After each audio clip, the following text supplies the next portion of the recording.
Since being consumed by the book a year ago, after hearing about the film, I haven't watched a single trailer. I wanted the pure, unadulterated experience. I'm ready to settle into my seat and see the cinematic realization of Big Beau. My heart is pounding exactly like Mary's in their supply closet. Let's go. I'll see you on the other side. I'm done. I'm officially done with Hollywood adaptations. I just walked out of Hail Mary, and I've never been more insulted as a reader. No, hang on. I think I might have bought the wrong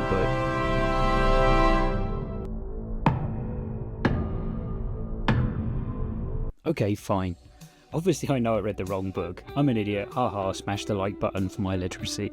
Look, here's the thing. Was my mistake actually any more ridiculous than the people who spend 10 days before a review embargo edging themselves over the scientific accuracy of a fictional thruster? These people insist on comparing the Andy Weir book to the Ryan Gosling film as if there's some higher life form. Look, it's the ultimate form of smelling your own farts and describing the bouquet. It's exhausting. Books and films are two different species. A book has days to marinate in a character's internal monologue.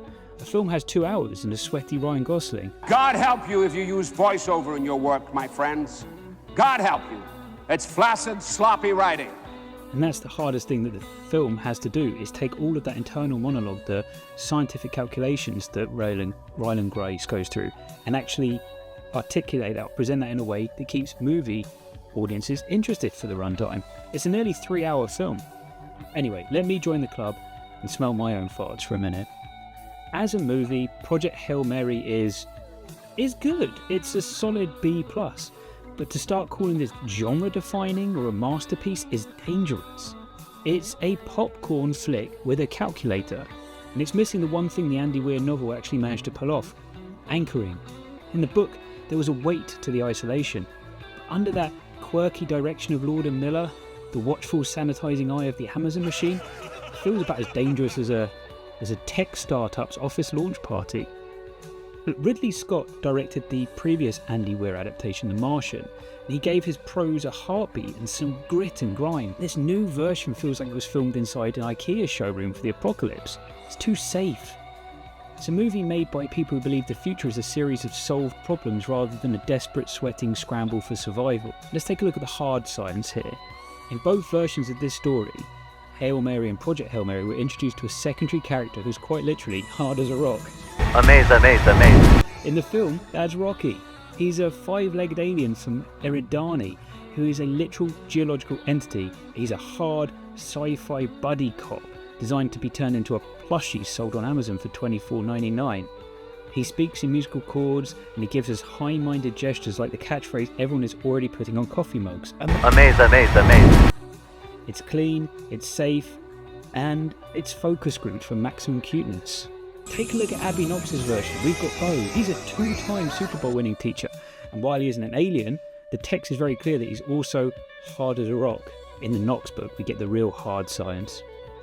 Rocking, thrusting, as opposed to rocketing and thrusting. But let's be honest, in the Abby Knox version, fist my bump carries a very different anatomical weight. Fist my bump?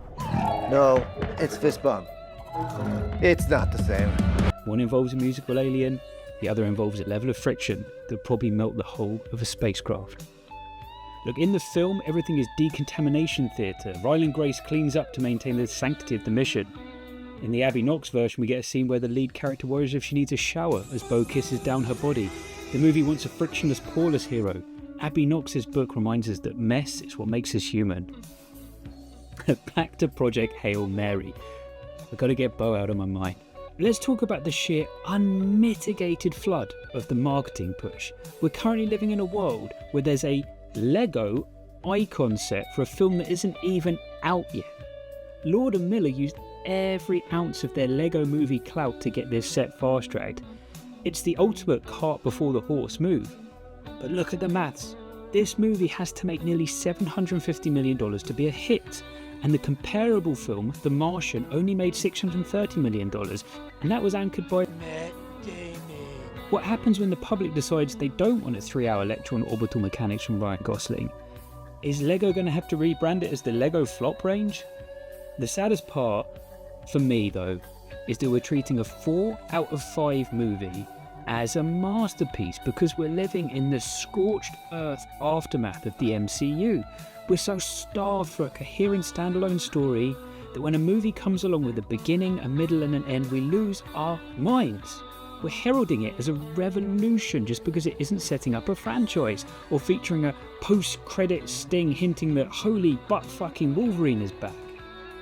Because the cinematic equivalent of being trapped in a desert for a week and describing a lukewarm cup of tap water as vintage champagne. And I can't review a film or talk about this film without looking at the Bezos factor. This is the blue origining of our imaginations. Space is a managed asset. We're being sold this space is fun aesthetic to help us ignore the reality of 2026, where Jeff Bezos and Blue Origin spent the last few years tying up NASA contracts in federal court because they lost a fair bid. They delayed the Artemis program and stalled human progress because their ego wasn't the one being stroked by a government check. That corporate rot is on the screen. The movie is safe because the money behind it is safe. Look, I'm going to stick with Abby Knox's school supply closet. The story about a man saving the sun to protect the status quo. For me, I need the story about people who actually feel the heat. In a world of corporate whitewashing, I'll take the Texas humidity every single time. Because in the real world, the only thing Jeff Bezos is saving is his own bottom line. Beau's saving my heart. Amaze.